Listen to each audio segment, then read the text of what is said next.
সবাই যখন মৃত্যুটাকে ভীষণ ভয় পায়, আমি তখন হাসতে হাসতে আল্লাহর কাছে ভীষণ সন্তুষ্টি নিয়ে পৌঁছতে চাই যে আমি একটা ন্যূনতম ওই জীবনটা লিড করতে পারলাম, যে আমি একটা ইনসাফের হাসি নিয়ে আমি আমার আল্লাহর কাছে পৌঁছতে চাই। দুর্বৃত্তের হাতে গুলিবিদ্ধ হওয়ার ৩ দিন আগেও জীবন নিয়ে শঙ্কার কথা জানিয়েছিলেন শরীফ ওসমান হাদী। দেশের একটি বেসরকারি টেলিভিশনে দেয়া সাক্ষাৎকারে হাদী বলেছিলেন, কোনো রাজনীতিবিদের মৃত্যু তার ঘরের ভেতর হতে পারে না। যিনি বিপ্লবী, সংগ্রামী, তার মৃত্যু হবে সংগ্রামের মধ্য দিয়ে, রাজপথে, একটা গ্লোরির মৃত্যু। আমার একটা মনে হয় কি, কোনো রাজনীতিবিদের না বাসায় মৃত্যুটা হইতে পারে না, এটা কোনো ভালো মৃত্যু না। যিনি রাজনীতি করেন, যিনি লড়াই করেন, যিনি বিপ্লবী, যিনি সংগ্রামী, তার মৃত্যুটা হবে একটা সংগ্রামের মধ্য দিয়ে, একটা রাজপথে, একটা গ্লোরির মৃত্যু। ৩ দিন আগে বলা কথা যেন অক্ষরে অক্ষরে মিলে গেল হাদীর সঙ্গে।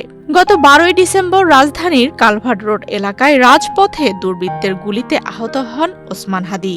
পরে তাকে সঙ্গে সঙ্গে ঢাকা মেডিকেলে নেওয়া হয়। সেখানে চিকিৎসা শেষে উন্নত চিকিৎসার জন্য রাজধানীর এভারকেয়ার হাসপাতালে ভর্তি করা হয়। এভারকেয়ারে ৩ দিন চিকিৎসা চলাকালীন সময় সরকারের সহযোগিতায় উন্নত চিকিৎসার জন্য সিঙ্গাপুর জেনারেল হাসপাতালে ভর্তি করা হয় হাদীকে।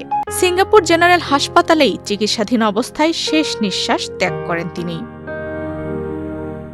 ১৮ই ডিসেম্বর বৃহস্পতিবার রাত ১:৩০টার দিকে ওসমান হাদীর ভেরিফাইড ফেসবুক পেজ থেকে এক পোস্টে জানানো হয়, ভারতীয় আধিপত্যবাদের মোকাবিলায় মহান বিপ্লবী ওসমান হাদীকে আল্লাহ শহীদ হিসেবে কবুল করেছেন।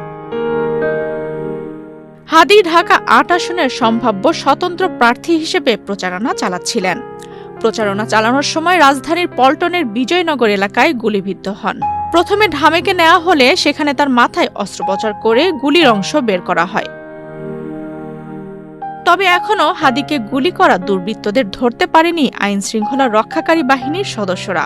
বিভিন্ন গণমাধ্যমের তথ্য মতে হাদীকে গুলি করা ব্যক্তিরা বর্ডার ক্রস করে ভারতে পালিয়ে গেছে। আফসানা রিপা, বাংলাদেশ প্রতিদিন।